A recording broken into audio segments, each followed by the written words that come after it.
friends, welcome back to our channel AL Foodology. வீடியோக்குள்ள போறதுக்கு முன்னாடி மறக்காம நம்ம சேனலை சப்ஸ்கிரைப் பண்ணிட்டு பக்கத்துல இருக்கிற பெல் ஐகானை பிரஸ் பண்ணி ஆல் ஆப்ஷனை செலக்ட் பண்ணிக்கங்க. அப்பதான் நான் போடுற எல்லா வீடியோஸோட நோட்டிஃபிகேஷன் உங்களுக்கு கிடைக்கும். இன்ஸ்டாகிராம்ல அப்படியே நம்ம பேஜை ஃபாலோ பண்ணிக்கங்க. இன்னைக்கு நல்ல ஒரு டேஸ்டியான லஞ்ச் மெனு ரெசிபி தான் செய்ய போறோம். நெய் சாதமும் செட்டிநாடு எறா மசாலா ரெசிபியும் செய்ய போறோம். வாங்க எப்படி செய்யறதுன்னு பார்க்கலாம். நெய் சாதம் செய்யறதுக்கு நான் 3/4 கப் அளவுக்கு பாஸ்மதி அரிசி எடுத்துருக்கேன். இதை நம்ம இப்போ நல்லா கழுவிட்டு நமக்கு தேவையான அளவுக்கு தண்ணி, சாப்பாட்டுக்கு தேவையான அளவுக்கு தண்ணி அளந்து இதிலே ஊற்றி நம்ம வந்து ஒரு 20 நிமிஷம் வந்து நல்லா சோக் பண்ணி வச்சுக்கலாம். நீங்கள் இது வந்து சீரக சம்பா அரிசியில் கூட செய்யலாம். இப்போ சாப்பாடு செய்யறதுக்கு நான் ஒரு பாத்திரம் வச்சு அதில் 2 டேபிள் ஸ்பூன் அளவுக்கு கடலை எண்ணெய் சேர்த்துருக்கேன். நெய் வந்து நான் ஒரு 3 டேபிள் ஸ்பூன் அளவுக்கு சேர்த்துருக்கேன். உங்களுக்கு எக்ஸ்ட்ரா வேணும்னா நீங்கள் அதிகமாக சேர்த்துக்கங்க. இப்போ ஆயில் ஹீட்டான பிறகு நம்ம தாளிக்கிறதுக்கு ஹோல் கரம் மசாலா, பட்டை, கிராம்பு, லவங்கம், ஏலக்காய், பிரிஞ்சி இலை அதெல்லாம் சேர்த்துக்கலாம். அதுக்கப்புறம் அதை நல்லா பொரிஞ்ச பிறகு நான் ஒரு வெங்காயம் வந்து 2 வெங்காயம் எடுத்திருக்கேன் பெரிய சைஸில். அதை வந்து நல்லா ஸ்லைஸ் பண்ணி இதோட சேர்த்துருக்கேன். இப்போ வெங்காயம் வந்து நல்லா கலர் மாதிரி வர வரைக்கும் அதை வந்து கொஞ்சம் நேரம் நம்ம வதக்கி விட்டுக்கலாம். இது மாதிரி நல்லா கொஞ்சம் கலர் மாதிரி வரணும். இப்போ இது கொஞ்சம் வதங்கின பிறகு நான் ஒரு 2 டேபிள் ஸ்பூன் அளவுக்கு இஞ்சி பூண்டு பேஸ்ட்டு சேர்த்துருக்கேன். ஃப்ரெஷ் ஆயிடுச்சு. அதை வந்து இப்போ நம்ம கொஞ்சம் நேரம் அதோட பச்சை ஸ்மெல் போகிற வரைக்கும் நல்லா வதக்கி விட்டுக்கலாம். இஞ்சி பூண்டு பேஸ்ட்டு நல்லா நம்ம வதக்கிறப்போ சாப்பாடு நல்லா டேஸ்ட்டாக இருக்கும். அதை நல்லா வதக்கி விட்டுக்குவோம். வெங்காயம் நல்லா வதங்கின பிறகு ஒரு கைப்பிடி அளவு புதினா இலை கட் பண்ணி வச்சுருந்தேன், அதை சேர்த்துக்கிறேன். கூடவே 2 பச்சை மிளகாவும் சேர்த்துக்கிறேன்.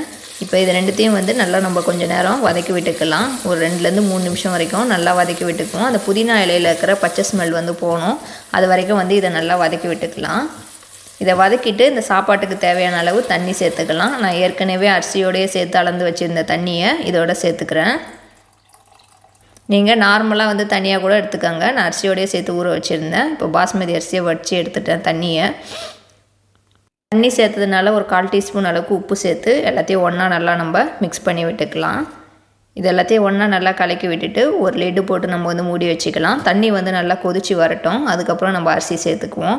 இது வந்து ஒரு 1/4 மணி நேரத்துலேருந்து 20 நிமிஷம் வரைக்கும் விடுவோம். தண்ணி நல்லா கொதிச்சு வரட்டும். அதுக்கப்புறம் ஓப்பன் பண்ணி பார்க்கலாம். இப்போ நல்லா கொதிச்சிட்ருக்கு. இதை வந்து இப்போ நம்ம ஓப்பன் பண்ணிக்கலாம்.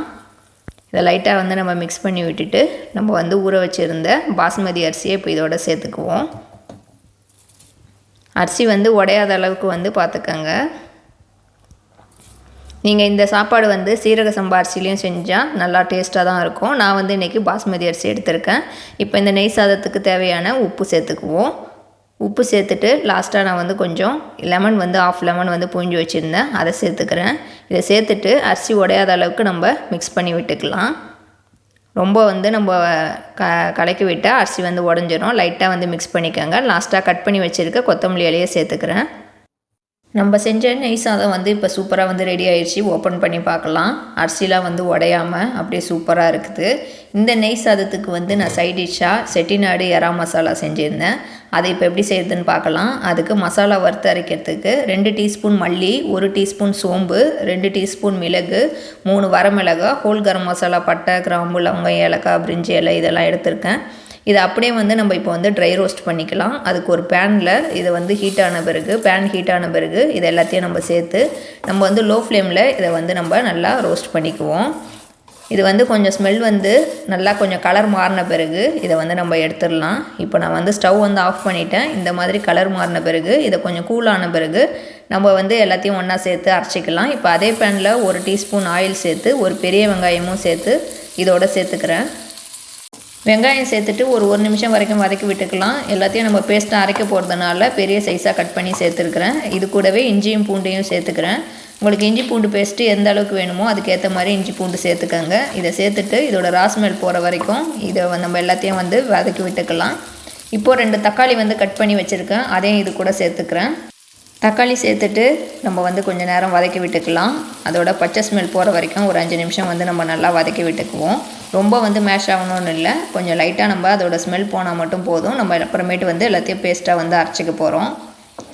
இதை வந்து நல்லா வதக்கிட்டு நம்ம கொஞ்சம் நேரம் ஆற வச்சுக்கலாம். தக்காளி வெங்காயம்லாம் இதை நல்லா ஆறின பிறகு நம்ம எல்லாத்தையும் ஒன்றா ஒரு மிக்ஸி ஜாரில் சேர்த்துக்கலாம். நம்ம வந்து ரோஸ்ட் பண்ண அந்த மசாலா பொருட்கள், அதே மாதிரி தக்காளி, வெங்காயம், இஞ்சி பூண்டு எல்லாத்தையும் வந்து ஒரு மிக்ஸி ஜாரில் சேர்த்துருக்கேன். இதை நல்லா பேஸ்ட்டாக அரைச்சிக்குவோம்.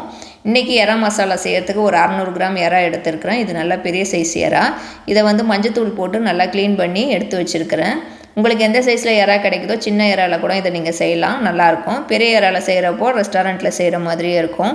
இது செய்யறதுக்கு ஒரு பேனில் வச்சு அதில் ஒரு 3 டேபிள் ஸ்பூன் அளவுக்கு கடலெண்ணெய் சேர்த்துருக்கேன். ஆயில் ஹீட் ஆன பிறகு 1/2 டீஸ்பூன் சோம்பும் கொஞ்சம் கருவேப்பிலையும் சேர்த்து நம்ம இப்போ தாளிச்சிக்கலாம். இப்போது நம்ம அரைச்சி வச்சுருக்கிற அந்த மசாலா பேஸ்ட்டை இதில் சேர்த்துக்கலாம்.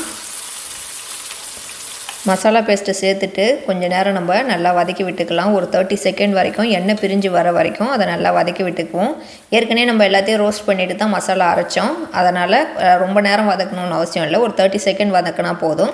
அதை வதக்கிட்டு ஒரு 1/4 டீஸ்பூன் அளவுக்கு மஞ்சள் தூளும் ஒரு 1/4 டீஸ்பூன் அளவுக்கு மிளகாய் தூள் சேர்த்துக்கலாம். என்கிட்ட முழு ஜீரகம் இல்லாததுனால நான் ஜீரக பவுடர் சேர்த்துக்கிறேன். முழு ஜீரகம் தான் நீங்கள் அந்த மசாலா கூடயே சேர்த்து அரைச்சிக்கோங்க.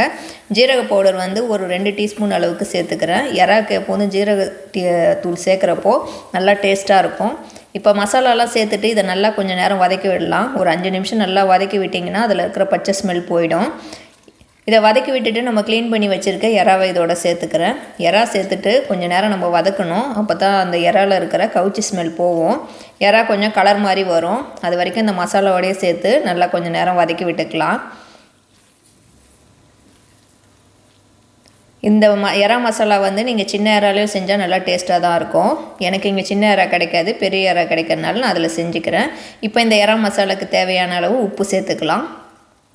உங்களுக்கு தண்ணி வேணும்னா நீங்கள் எக்ஸ்ட்ரா சேர்த்துக்கோங்க. நான் அந்த மிக்ஸி ஜார்லேயே கொஞ்சமாக தண்ணி சேர்த்து இதோட மிக்ஸ் பண்ணிக்கிறேன். ஏன்னா மசாலா கொஞ்சம் ரொம்ப திக்காக இருக்கிறதுனால கொஞ்சமாக தண்ணி சேர்த்து இப்போ எல்லாத்தையும் ஒன்றா நல்லா மிக்ஸ் பண்ணி விட்டுக்குவோம். இந்த எறா செட்டிநாடு மசாலா வந்து கொஞ்சம் திக்காக தான் இருக்கும், அதுக்கேற்ற மாதிரி நான் தண்ணி சேர்த்துருக்கேன். இப்போ இதை வந்து நம்ம மூடி வச்சிடலாம்.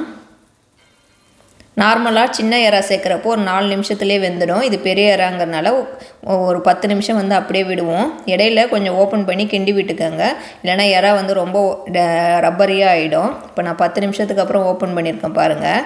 இறா பாருங்கள் நல்லா வெந்துடுச்சு. நான் செக் பண்ணிட்டேன். நல்லா எண்ணெய் பிரிஞ்சு சூப்பராக வந்திருக்கு பாருங்கள். மசாலா கலரும் பாருங்கள் நல்லா வந்து திக்காயிடுச்சு. இதை நல்லா லைட்டாக நம்ம அப்படியே மிக்ஸ் பண்ணி விட்டுக்கலாம். லாஸ்ட்டாக கட் பண்ணி வச்சுருக்க கொத்தமல்லி இலையை இதோட சேர்த்துக்கிறேன். ஸ்டவ் வந்து ஆஃப் பண்ணிவிட்டு தான் நான் இதை சேர்த்துக்கிறேன். கொத்தமல்லி இலை சேர்த்துட்டு எல்லாத்தையும் ஒன்றா நல்லா மிக்ஸ் பண்ணிக்கலாம். இந்த மசாலா வந்து இன்னும் நல்லா திக்காயிடும் ஹீட்டில். உங்களுக்கு எந்த அளவுக்கு மசாலா வேணுமோ அதுக்கேற்ற மாதிரி கன்சிஸ்டன்சி பார்த்து நீங்கள் வந்து ஸ்டவ் ஆஃப் பண்ணிக்கோங்க. இப்போது நம்ம செஞ்ச செட்டிநாடு இறா மசாலா வந்து சூப்பராக வந்து ரெடி ஆகிடுச்சு. பார்க்கவே எப்படி இருக்குது பாருங்கள். இது நல்லா இன்னும் வந்து ஹீட்டில் நல்லா திக்காயிடும். இது வந்து கீ ரைஸ்க்கு நல்லாயிருக்கும், அதே மாதிரி பிரியாணி, ஒயிட் ரைஸ் எல்லாத்துக்குமே நல்லாயிருக்கும். இப்போ சர்வ் பண்ணி காட்டுறேன் பாருங்கள். இறா வந்து நம்ம பெருசாக இருக்கிறதுனால அது ரப்பரியாக ஆகாமல் மட்டும் நம்ம கரெக்டான கன்சிஸ்டன்சியில் பார்த்து எடுத்துக்கணும். இதே மாதிரி இதை சர்வ் பண்ணுறதுக்கு நான் வந்து கீ ரைஸும் வந்து நம்ம செஞ்ச கீ ரைஸும் வந்து சர்வ் பண்ணி வச்சுருக்கிறேன். பாருங்கள் அரிசி உடையவே இல்லை பாருங்கள், நல்லா முழுசாக இருக்குது பாருங்கள். இதை வந்து நீங்கள் சீரக சம்பா அரிசிலையும் செய்யலாம். நான் இன்றைக்கி வந்து பாஸ்மதி அரிசியில் செஞ்சுருக்கேன். நம்ம செஞ்ச கீ ரைஸும் செட்டிநாடு இறா மசாலாவும். கீ ரைஸ்க்கு நம்ம எப்போதும் மட்டன் கிரேவி, சிக்கன் கிரேவி செய்வோம். நீங்கள் இறா மசாலா வந்து செஞ்சு பாருங்கள், அவ்வளோ டேஸ்ட்டாக இருக்கும் கீ ரைஸ் கூட சாப்பிட்றப்போ. இது செம்மையான ஒரு சண்டே லன்ச் மெனு. நீங்கள் சண்டே டைம்லேயோ இல்லை நார்மல் டைமில் கூட எதுனா ஸ்பெஷல் டேஸில் கூட இந்த லன்ச் கோம்போவை நீங்கள் செஞ்சு பாருங்கள். செஞ்சு பார்த்துட்டு எப்படி இருந்துச்சுன்னு எனக்கு கமெண்ட்டில் சொல்லுங்கள். இந்த வீடியோ உங்களுக்கு பிடிச்சிருக்கும்னு நினைக்கிறேன். பிடிச்சிருந்தா கண்டிப்பாக லைக் பண்ணிக்கோங்க. இந்த வீடியோவை உங்கள் ஃப்ரெண்ட்ஸ் அண்ட் ஃபேமிலிஸ்க்கும் ஷேர் பண்ணி விடுங்க. அப்புறம் நிறைய பேர் நம்ம ஏஎல் ஃபுட்டாலஜி சேனலை இன்னும் சப்ஸ்கிரைப் பண்ணாமல் பார்த்துட்ருக்கீங்க. ஸோ மறக்காமல் சப்ஸ்கிரைப் பண்ணிவிட்டு பக்கத்தில் இருக்கிற பெல் ஐக்கானையும் ப்ரெஸ் பண்ணிக்கோங்க. தேங்க்யூ ஃபார் வாட்சிங்.